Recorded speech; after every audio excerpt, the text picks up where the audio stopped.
नमस्कार, मु महिमा चौधरी। आज मु गोटे सत्य घटना उपर आधारित कहानीटे कहवाकू जाउछि। कहानीर शीर्षक होउछि से भी आम परी मनीष। आशा करुछि कहानीटी आपण मानक मन को निश्चय छुईब। किछि दिन तलर कथा, मु मो घर को जाइथिली मो जेजेमार 3 वर्षीय श्राद्ध निमंते। मु घरर बड़ झियो, किंतु मो बाबा बोंको पई मो झियो नुहे, पुओटाए। बाबा और मु मिसी आमे मार श्राद्ध निमंते गोटे लंबा लिस्ट बनइलु। बाबा पाखरे समय न थाए। बाबा कहले, मारे तू जाई समस्त को श्राद्ध निमंते डाकी देई आसीबू। मु मुंड हलाई हाँ बाबा कहली। ता परदिन भौणी सह स्कूटी रे बाहरिली आम गाँ को जीवाई, जो गाँ रे मो बाबा बड़ होइछंदी, जो माटी रे मो भाई भौणी सह खेली। स्कूटी रे गला बेले दुई भौणी चारिआडे अनाउ थाउ, केमिति गाँर रास्ता बदली जाइछि, केमिति चाल छपर घर सबू पक्का घर बनी जाइछि। किछि समय परे गाँ रे पहुँचिलु। आम छोट चाल छपर घर देखी दुई भौणी खुशी कहिले न सरे। मु कहली, पिंकी माँ देख आम घर। से हसीदेला। हाँ अपा कहला। आउ आग बड़ी साहिरी केही नाहांदी, सबू घर खाली। साहिटा पूरा खाँ खाँ लगिला। एते वर्ष परे दुई भौणी को देखी साहिरे सबू खुशी रे धाई आसिले। कहिले, माँ आसिल, केमिति अछ? बाबा बोऊ भाई सबू भल अछंती तो?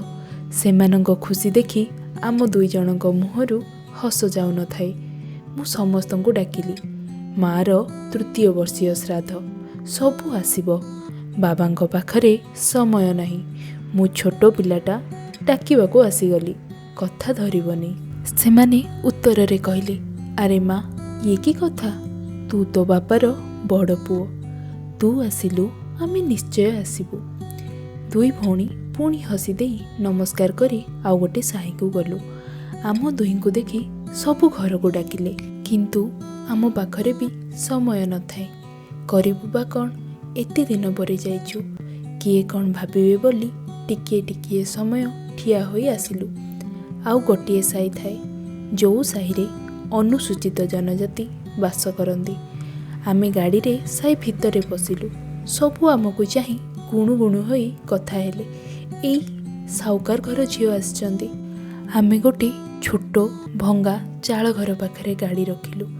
आमे भी चिन्हि पारु न थाउ, जाहाकू डाकिबु तांको घरटा कौटा।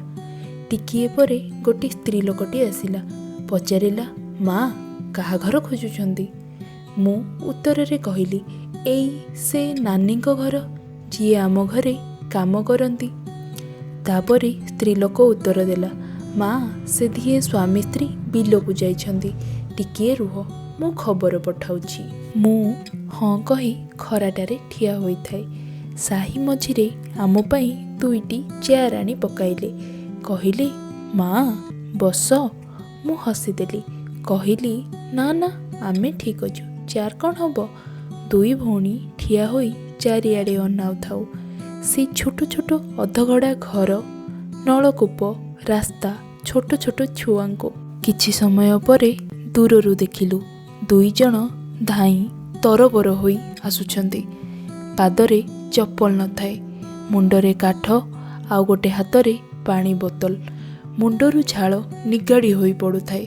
भौणी सेमानंकु देखी धीरे आसी मो कानरे कहिला, अपा केते खरारे चप्पल भी पिंधि नाहांदिल, केते काम करुछंदी ना? मु बास हाँ कहिदेली। मो मनरे सबु छोट बेलर स्मृति उंकी मारुथाए। केमिति एमाने बिना स्वार्थरे आम घरर सबु काम करुथिले, केमिति 12 मास 13 पर्व मो बोऊ पई फूल ठारू आरंभ करी सबु आनी जगाउथिले। माँ माँ कही सबु काम करि देउथिले। पैसाटाए जाचिले भी न नेई, नाही माँ पैसा कौन हब कही चली जाउथिले। एतिकी भितरे से नानी दूररू पाटी कले, माँ आसिल कि? फोन टिके करि देइथांत, आम पई दुई पिला खरारे आसिल। आस माँ आस, आम घर को आस कही डाकी नेले। मु कहली, तम घर मु चिन्हि पारिलिनी। से उत्तर रे हसी देई कहले, धान टिके बिकिलु माँ, पैसा मिलिला। ସେଥିପାଇଁ ଟିକେ ଘର ଅଧା ବନେଇ ଛାଡ଼ି ଦେଇଛୁ। ଆର ବରଷ ପଇସା ମିଳିଲେ ଆଉ ଟିକେ ବନେଇବୁ।